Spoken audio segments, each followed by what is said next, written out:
Bonjour à tous.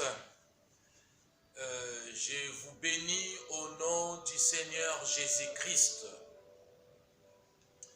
Je vais rendre grâce à mon Dieu. Père éternel, nous bénissons ton Saint-Nom, toi qui es notre Dieu, toi qui nous as aimés d'un amour formidable. C'est par ta grâce que nous pouvons voir le soleil éclairer dans nos ténèbres. Merci pour ce matin parce que tu nous donnes encore l'occasion de pouvoir parler de toi. Alors je prie que le Saint-Esprit puisse me guider dans toute parole qui sortira de ma bouche, que cela ne soit pas la mienne, mais que cela vienne de Dieu. Merci parce que tu as gagné la bataille d'avance à la croix de Golgotha où tu as livré Satan, où le diable avait perdu la bataille, mais qui continue toujours à nous importuner. Mais nous savons que nous avons la victoire que tu nous as donnée. Et pour cette raison, je me pose à son œuvre et je les brise avec des chaînes, je les renvoie dans les lieux arides au nom de Jésus. Laisse que ta paix seule, ta joie, que le Saint-Esprit nous remplisse, se manifeste en ce moment. Gloire et louange à toi, au nom de Jésus. Amen. Mes bien-aimés, je voudrais parler un sujet que je trouve que sujet soit être abordé sur la résurrection de Jésus-Christ. Et la résurrection de Jésus-Christ, mes bien-aimés, est un fait historique. Alors, j'ai un texte dans les livres de Matthieu où on voit Jésus, la Bible nous dit ceci: après le sabbat, à l'aube du dimanche, Marie de Magdala et l'autre Marie allèrent voir le tombeau. Soudain, il y eut un grand tremblement de terre, car un ange du Seigneur descendit du ciel, vint rouler la pierre devant l'ouverture et s'assit dessus. Il avait l'aspect de l'éclair et son vêtement était blanc comme la neige.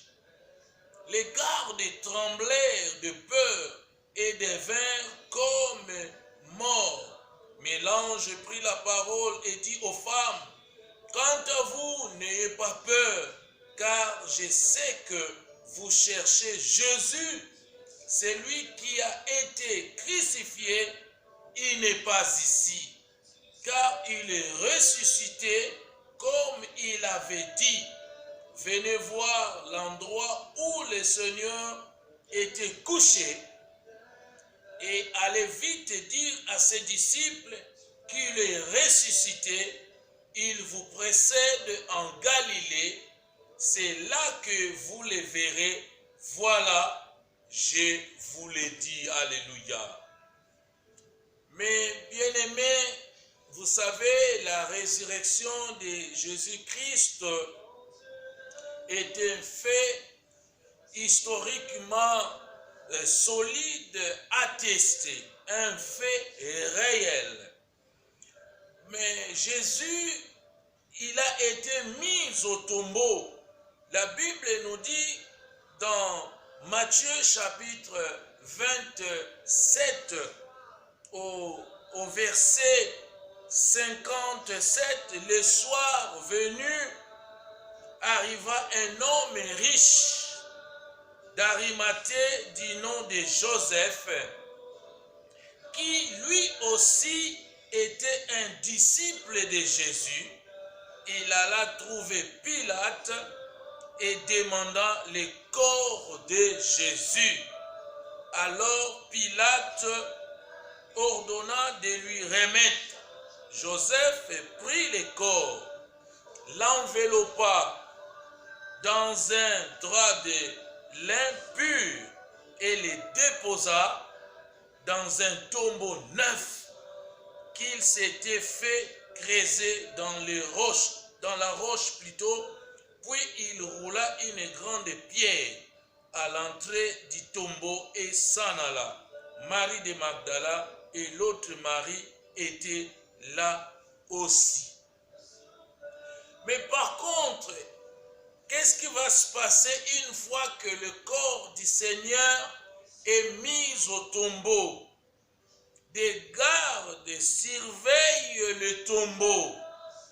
La Bible nous dit au verset 62 du chapitre 27 de Matthieu, le lendemain, qui était le jour après la préparation du sabbat, les chefs des prêtres et les pharisiens allèrent ensemble chez Pilate et dirent: Seigneur, nous nous souvenons que cet imposteur a dit, quand il vivait encore, après 3 jours, je ressusciterai.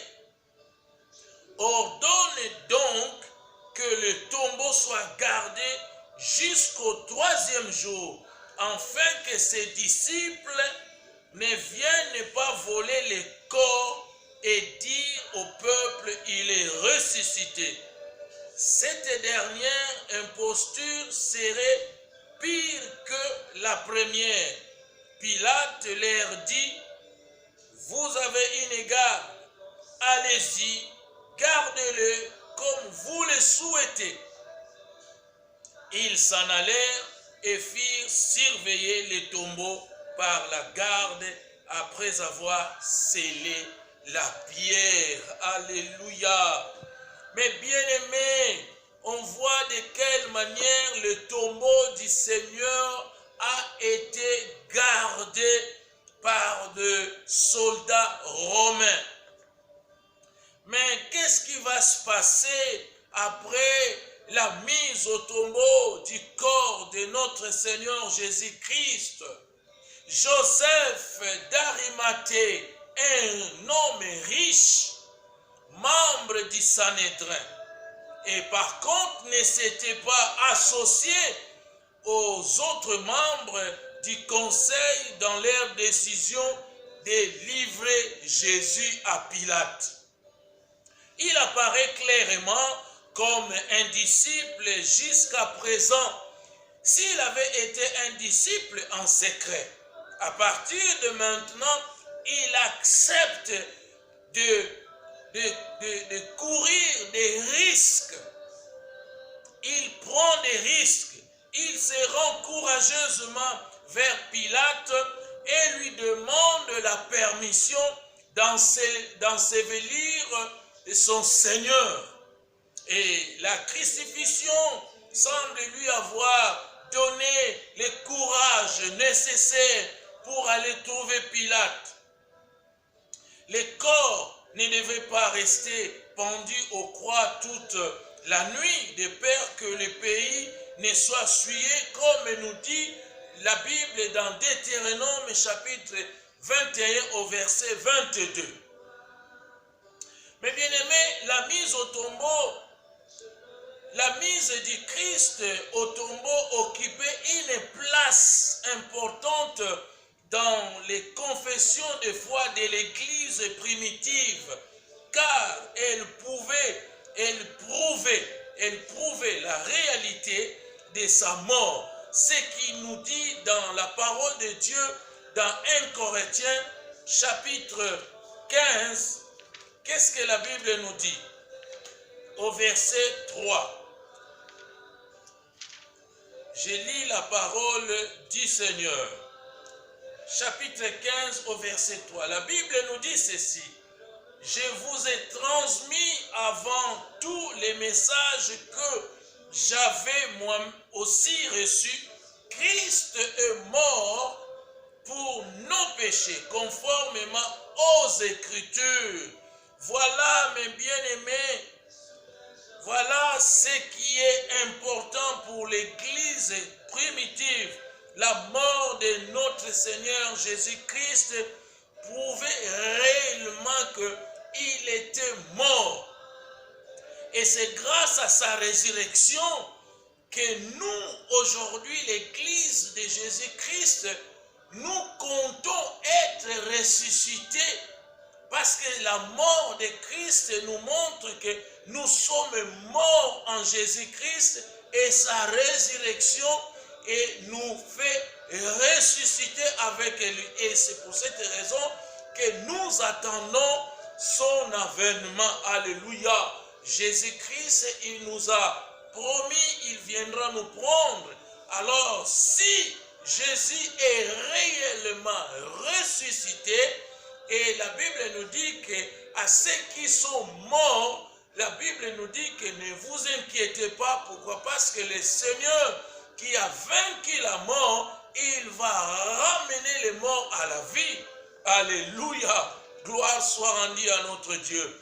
Alors, voilà une raison supplémentaire, mes bien-aimés, du rapide ensevelissement de Jésus était la loi. Et cette loi qui est dans la Bible, dans le livre de Deutéronome, chapitre 21, au verset 22, je vais lire la parole du Seigneur.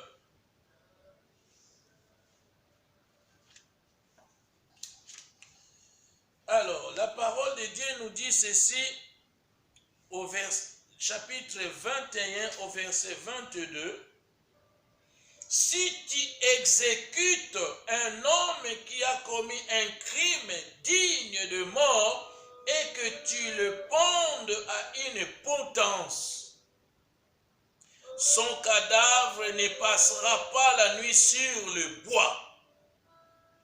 Tu l'enterreras le jour même, car celui qui est pendu est maudit de Dieu, et tu ne rendras pas impur le pays que l'Éternel ton Dieu te donne en héritage. Voilà, mes bien-aimés, c'était écrit dans le livre d'Éternome, chapitre 21, au verset 22, et que la loi qui existait en Israël, une fois que celui qui a été pendu au bois, il était considéré maudit de Dieu.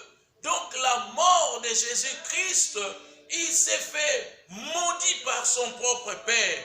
C'est pour cette raison que sa crucifixion sera rapidement mise au tombeau le jour même. Alors, vous savez, mes bien-aimés, la raison supplémentaire du rapide ensevelissement de Jésus, comme je vous ai dit, était une loi spécifiant que les corps des criminels devraient être enterrés le jour même de l'exécution avant le coucher du soleil. Et Joseph d'Arimathée surprend le gouverneur et la stupéfaction des Juifs devant la démarche officielle de ce membre du Sanhédrin qui prend publiquement la défense du crucifié. Dans un certain sens, Joseph signe son arrêt de mort économique, social et religieux en prenant soin du corps de Jésus. Par cette action, il se désolidarise définitivement de l'institution qui a tué les seigneurs. Pilate lui délivre l'autorisation demandée et Joseph, avec beaucoup d'amour, prend le corps et l'enveloppe d'un linceul blond dans lequel il met également des aromates, puis il les dépose dans les sépulcres neufs qu'il s'est fait tailler pour lui-même dans les rocs. Et des siècles plus tôt, Ésaïe avait prédit: on a mis son sépulcre parmi les méchants, son tombeau avec les riches. Et c'est marqué dans Ésaïe chapitre 53 au verset 9. La Bible nous dit ceci. On va lire la parole du Seigneur. Ésaïe 53. Le verset 9 nous dit ceci.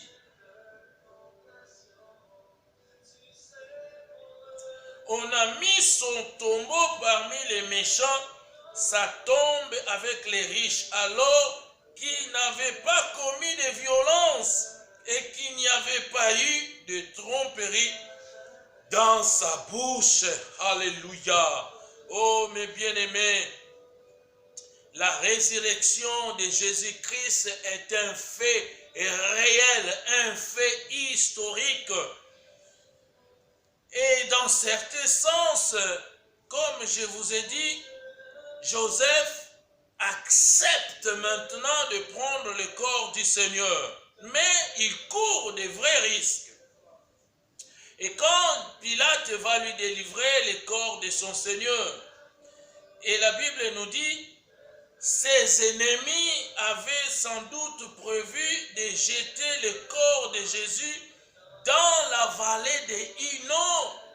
Si Joseph n'avait pas intervenu, Pilate avec les adversaires de Christ, ils avaient un plan, un autre plan. Au lieu d'ensevelir celui-ci, ils allaient les jeter dans une vallée qui s'appelle Hinnom, où il aurait été consumé par le feu qui brûlait en présence ou dévoré par les renards. Mais Dieu a déjoué leurs plans et a utilisé Joseph en sorte que le corps de son fils soit dans le tombeau d'un riche. Joseph, son acte était vraisemblablement courageux, mais son respect et son amour pour les maîtres l'avaient emporté dans son cœur. Le premier jour de la Pâque, appelé le jour de la préparation, était celui où Christ avait été crucifié.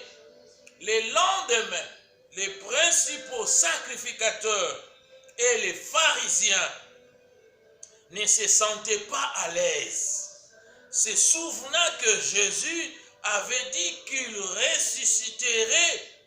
Ils vont ensemble auprès de Pilate et lui demandent qu'une garde spéciale soit placée devant le tombeau, en prétendant qu'ils veulent empêcher les disciples de dérober le corps et de faire croire ensuite qu'il est ressuscité. Ils craignaient que si cela se produit, cette dernière imposture soit pire que la première. Autrement dit, la simulation de sa résurrection serait pire que sa prétention à être le Messie et le Fils de Dieu.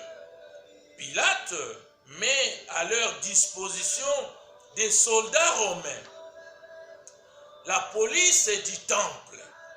La pierre est roulée non pour permettre à Jésus de sortir, mais pour permettre aux autres d'entrer et de voir qu'il est vraiment ressuscité comme il avait promis.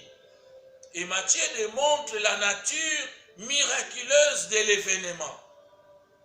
Les tombeaux vides et le Seigneur ressuscité.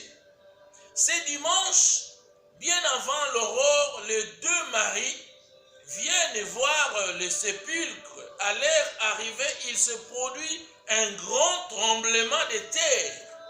Un ange du Seigneur descendit du ciel, vient rouler la pierre qui obstrue l'entrée du tombeau et s'assit dessus.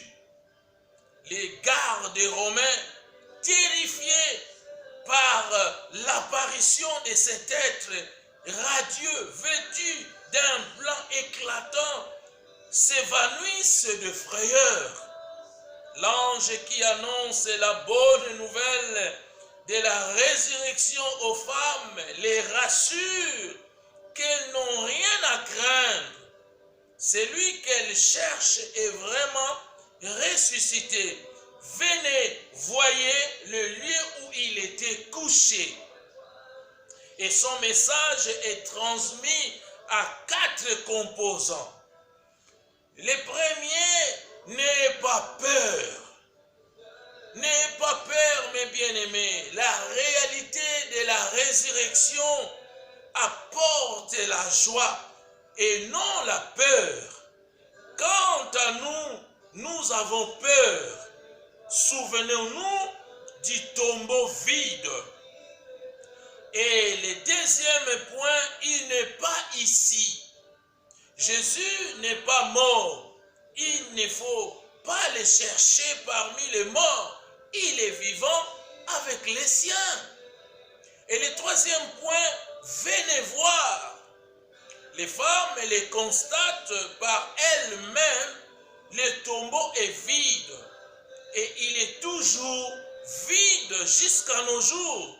La résurrection de notre Seigneur Jésus-Christ est un fait historique. Alléluia. Gloire soit rendue à notre Dieu.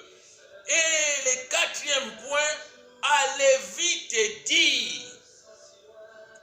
Elles doivent transmettre la joie de la résurrection. Nous aussi, nous pouvons annoncer la grande nouvelle de la résurrection de notre Seigneur Jésus-Christ. Et dans Matthieu chapitre 28 au verset 6, la Bible nous dit ceci.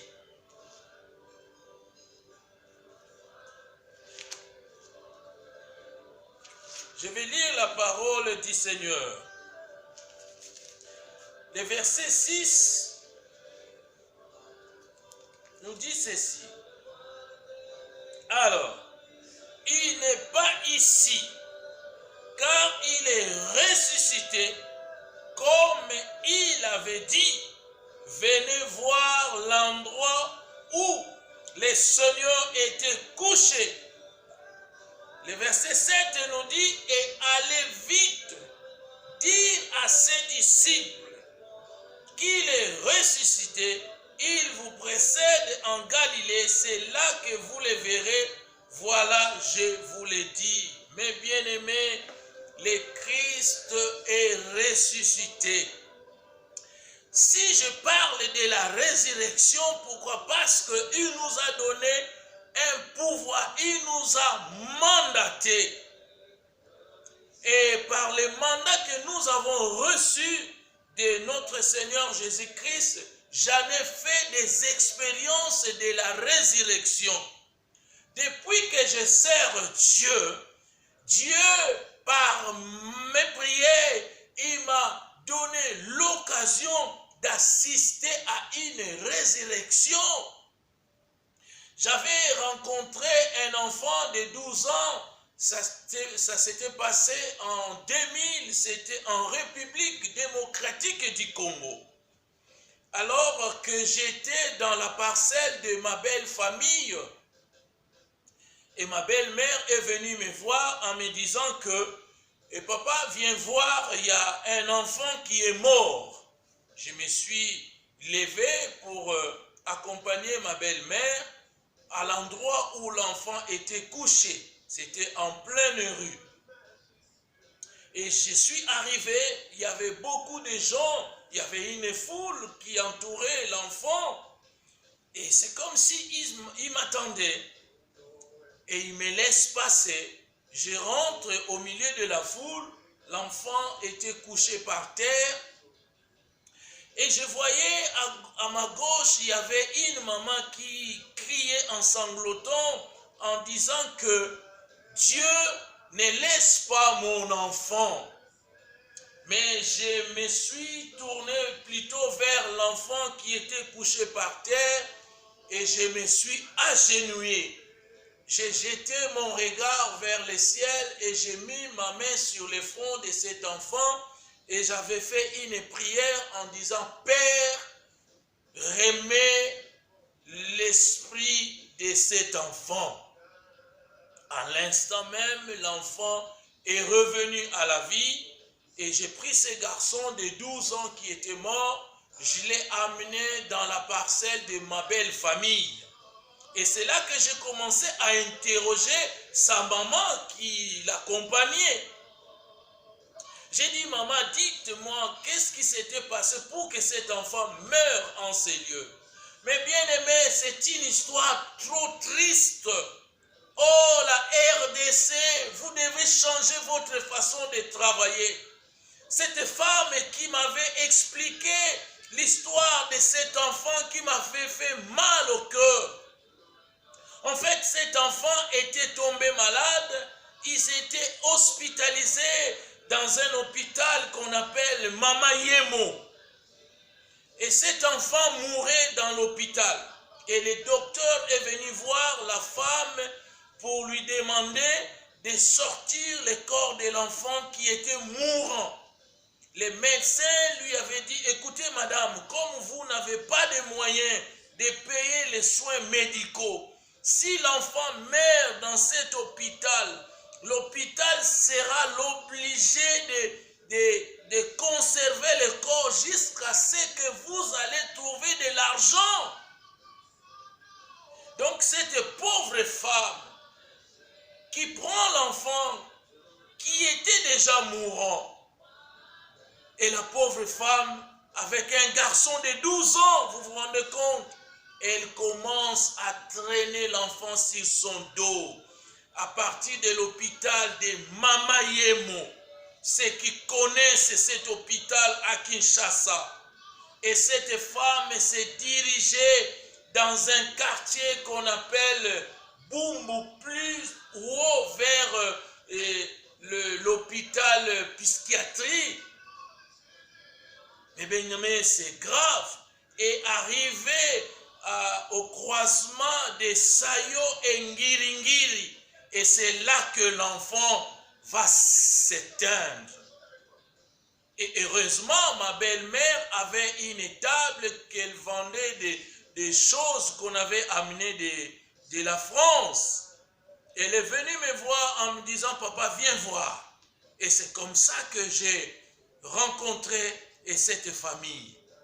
Vous savez qu'est-ce que j'avais fait? J'ai sorti de l'argent de ma poche, j'ai donné à mon beau-frère, j'ai dit, faites la monnaie et puis remettez l'argent à cette maman qu'elle puisse acheter les médicaments pour son fils.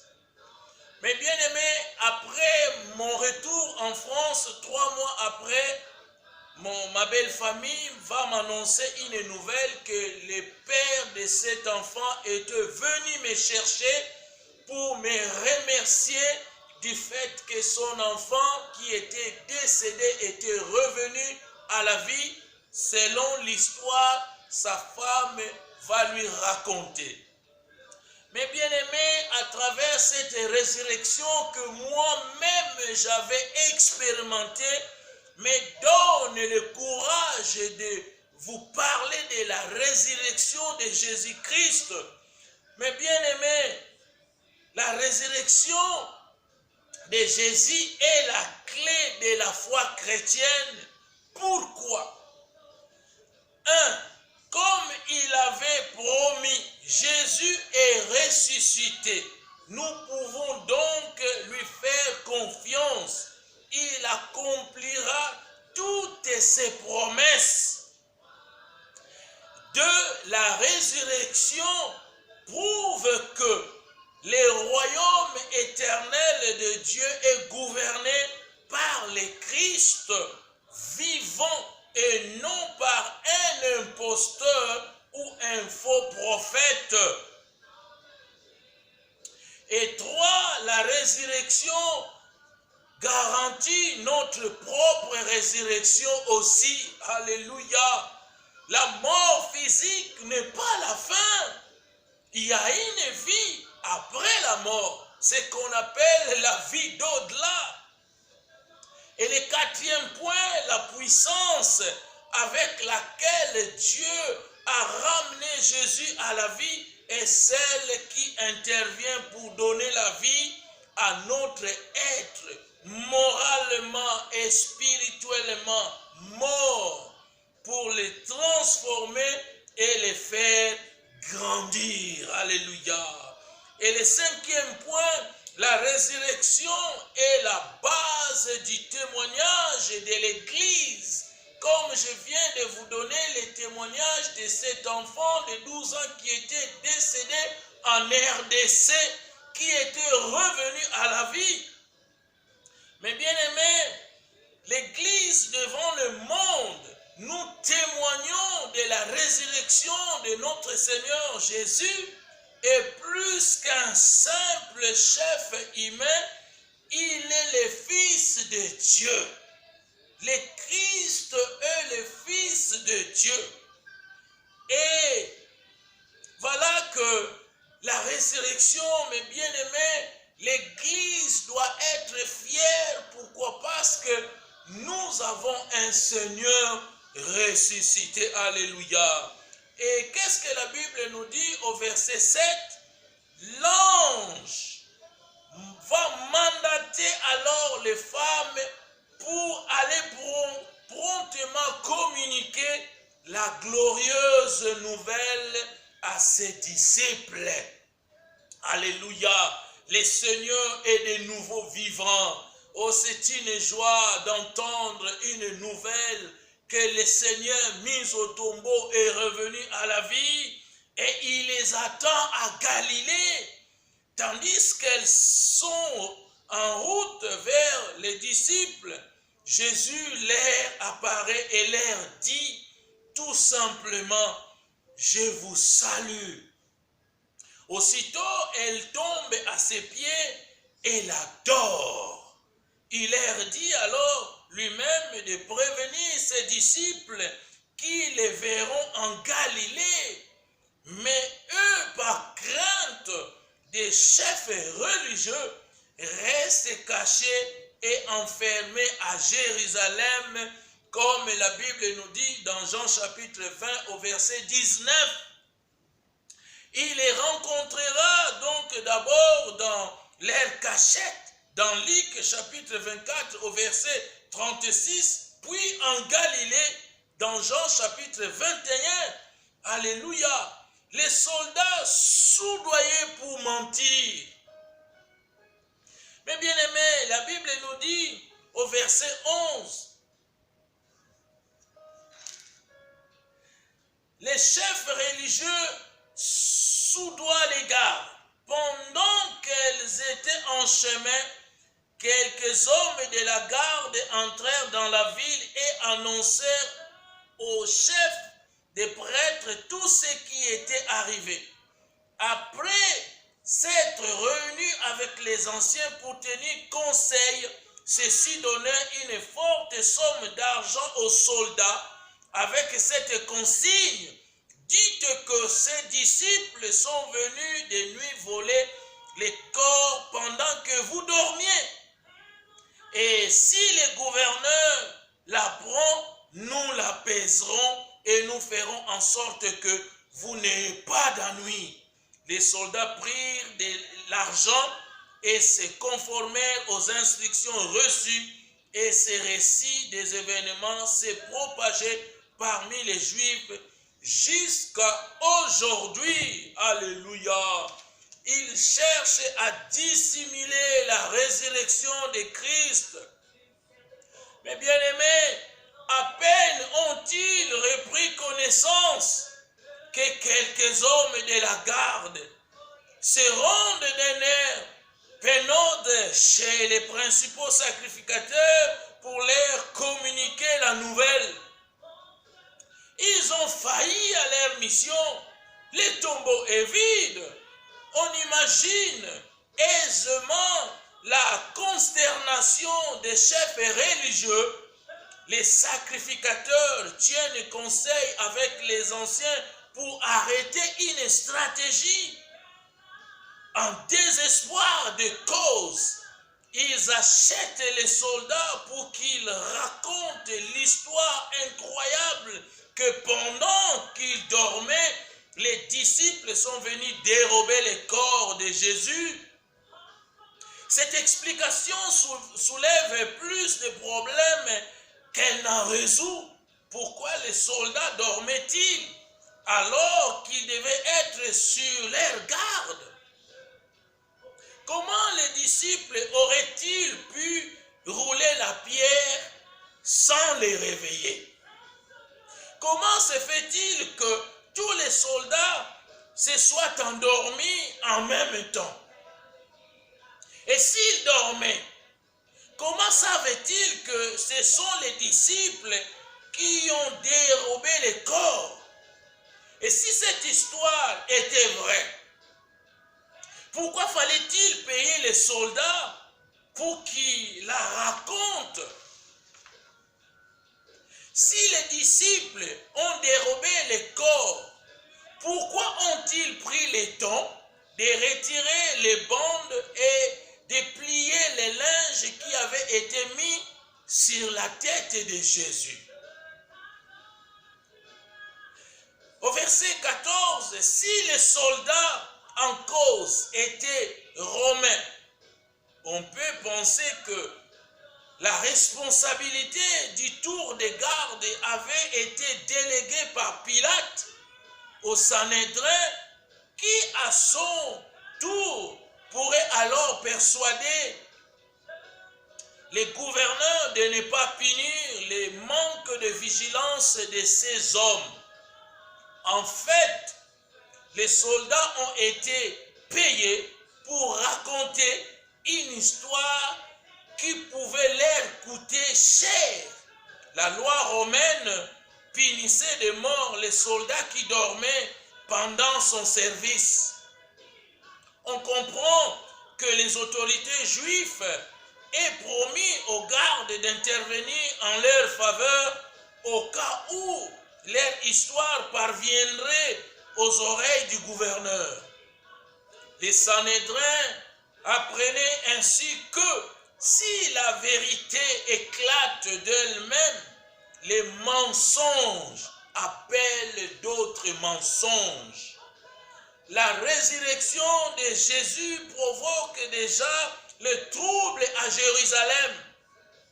Plusieurs femmes parcourent les rues à la recherche des disciples pour leur annoncer l'étonnante nouvelle. Au même moment, les chefs religieux inventent une histoire pour nier sa réalité. Aujourd'hui encore, la résurrection de Jésus-Christ agite les esprits. Il n'y a que deux attitudes possibles. La première attitude, croire que Jésus est ressuscité ou bien.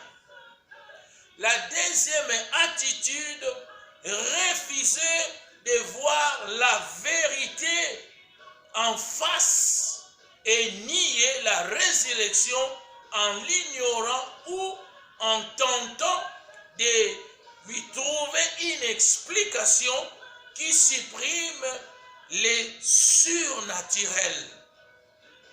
Et pourtant, cette légende a encore cours aujourd'hui parmi de nombreux juifs et parmi les gentils. Il existe bien d'autres légendes à propos de la résurrection. On a suggéré que les femmes se sont rendues au tombeau d'un autre. Mais réfléchissez, le dimanche matin, ne rencontriez-vous pas la tombe dans laquelle on a mis votre être le plus cher le vendredi après-midi précédent? De plus, Jésus n'a pas été enseveli dans un cimetière, mais dans les jardins privés où Joseph d'Arimathée avait fait creuser son tombeau personnel. Il n'y avait pas d'autre tombe à cet endroit. supposons pourtant qu'il y a eu d'autres sépulcres et que les femmes, les yeux embués de larmes, et d'abord erraient ça et là, et qu'elles soient arrivées à un autre tombeau. À la limite, on pourrait admettre que pareilles mésaventures arrivent à des femmes, mais des hommes, Pierre et Jean, des pécheurs qui ne pleuraient pas, vinrent également au tombeau et le trouvèrent vide. Pensez-vous qu'ils soient allés à la mauvaise tombe?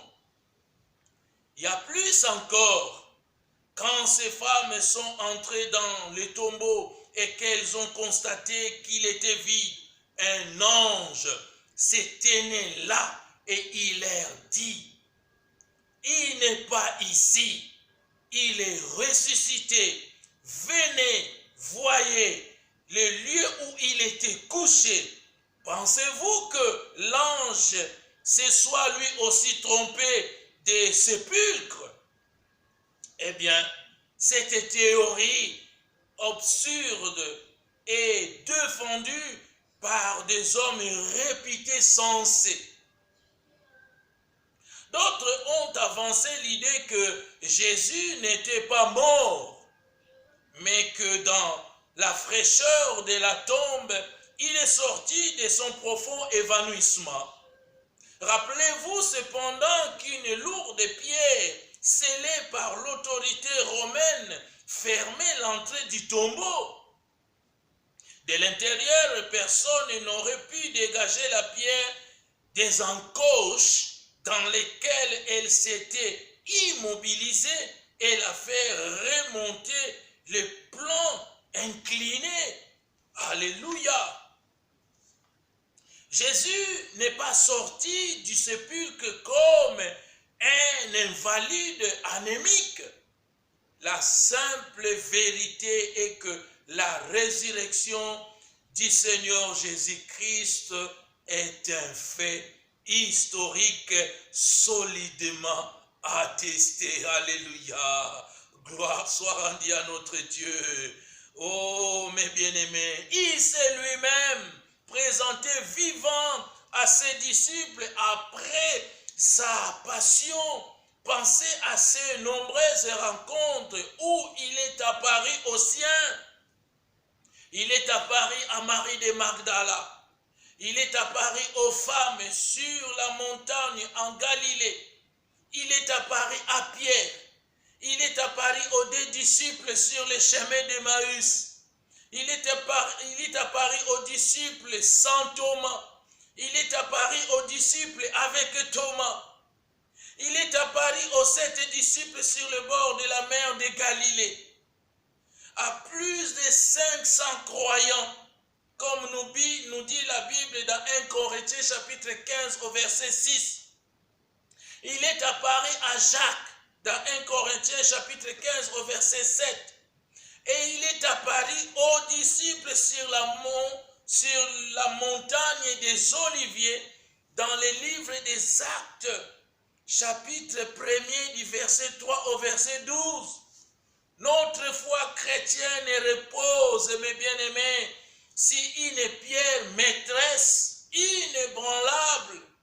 Les évidences historiques de la résurrection du Seigneur Jésus-Christ. Vous et moi pouvons prendre appui sur cette pierre et combattre pour la foi. Nous sommes dans une position imprenable. La résurrection peut être niée, mais elle ne peut être démentie. Voilà ce que je viens de vous dire. La résurrection, elle ne peut être démentie. Pourquoi? Parce que moi-même, j'ai vécu 2 fois l'expérience de la résurrection en 2004 dans la ville de Matadi. J'avais prié pour un enfant de 3 ans qui était mort et qui était revenu à la vie. Et je crois à la résurrection. Et je sais, même si je meurs aujourd'hui, le Seigneur Jésus, alléluia, Il ne laissera pas mon corps moisir dans la tombe. Il me prendra, il me ramènera dans son ciel de gloire et je le verrai face à face. Voilà ce que j'ai voulu encourager quelqu'un qui est en détresse en ce moment et qui croit que la résurrection c'est une histoire inventée. Non, mes bien-aimés, la résurrection, on ne peut pas le nier. Elle ne peut être démentie. Elle est réelle. La résurrection de Christ est bel et bien réelle. Alléluia. Merci Jésus pour ces messages. Gloire soit rendue à toi. Alléluia. Nous allons dire merci à Dieu. Alléluia. Ô Éternel, combien tu es bon parce que tu nous as promis, tu viendras nous prendre à la résurrection et nous partirons avec toi dans ton ciel de gloire. Et j'attends ce jour avec impatience, Seigneur. J'ai envie de te voir face à face, même si le monde peut me maltraiter, même si je manque de quoi me vêtir, oh Dieu. Mais je sais que je te verrai face à face et je pourrai me réjouir à tes côtés comme un enfant qui joue en présence de ses parents. Alléluia. Ô Saint-Esprit, fortifie mon esprit, fortifie-moi. Alléluia, parce que tu es le seul, le Paraclétos, l'enseignant par excellence. Et tu fortifies ceux qui sont découragés en ce moment et qui croient que Jésus ne reviendra pas. Oui, tu reviendras, Jésus. Tu reviendras prendre ton église. Tu viendras prendre l'église, pas n'importe quelle église, mais tu viendras prendre celle qui est sans tache ni ride. Alléluia. Et tu rendras ton église glorieuse. Gloire soit rendue à toi au nom de Jésus. Amen. Merci Père. Merci Jésus. Voilà, je vous bénis tous, vous qui avez eu l'amabilité de me suivre. Et je vous dis à la prochaine, l'occasion que Dieu nous garde, qu'il nous bénisse abondamment. Que Dieu vous bénisse. Ciao.